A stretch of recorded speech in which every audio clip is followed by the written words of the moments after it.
Bonjour. Il me semble important d'alerter que le test Covid n'existe pas. Cet amalgame extrêmement dangereux à la manipulation des masses doit faire surface.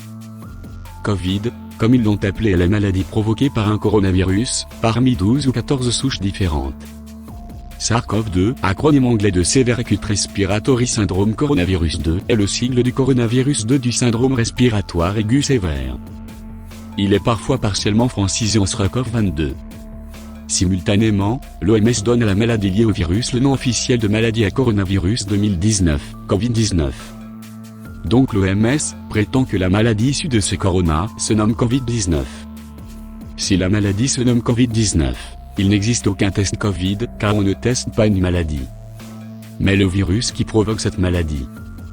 90% des infos des médias globaux sont tronquées, afin de pouvoir instaurer une maladie et non une simple contamination par un virus pas plus mortel qu'une grippe, pas plus létal que la grippe, car si on testait tous les gens dans le monde pour la grippe, les chiffres des contaminations s'avéreraient 20 fois plus élevés. Le samedi, le pays est à nouveau confiné pour tenter d'enrayer l'épidémie de Covid-19.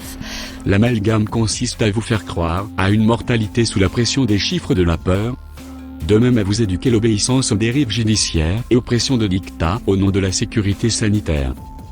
Il est très important que notre langage change, à chaque fois qu'on entend Covid ou test Covid, ou tester positif au Covid, rectifier le tir en renommant Covid par SARS-CoV-2.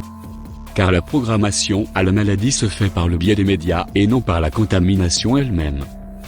Pour information, un virus qui se propage en aérosol, sur les surfaces n'a nul besoin d'un test PCR. Des exemples issus par ces mêmes propagandistes. Il n'y a pas eu de cas documenté de transmission du virus à travers les échanges de monnaie, de cartes de crédit et de billets de banque. Il est cependant à noter que le temps de survie du virus sur les surfaces ne renseigne pas sur le pouvoir infectieux résiduel du SARS-CoV-2 à l'égard des individus exposés. Voici un pur exemple qu'un virus potentiellement mortel, mondial, n'a pas fait objet d'études à la contamination par les objets, car le test Covid n'a pas pour but de tester un quelconque virus mortel mais tout autre chose. À vous d'en déduire à quoi va servir votre ADN.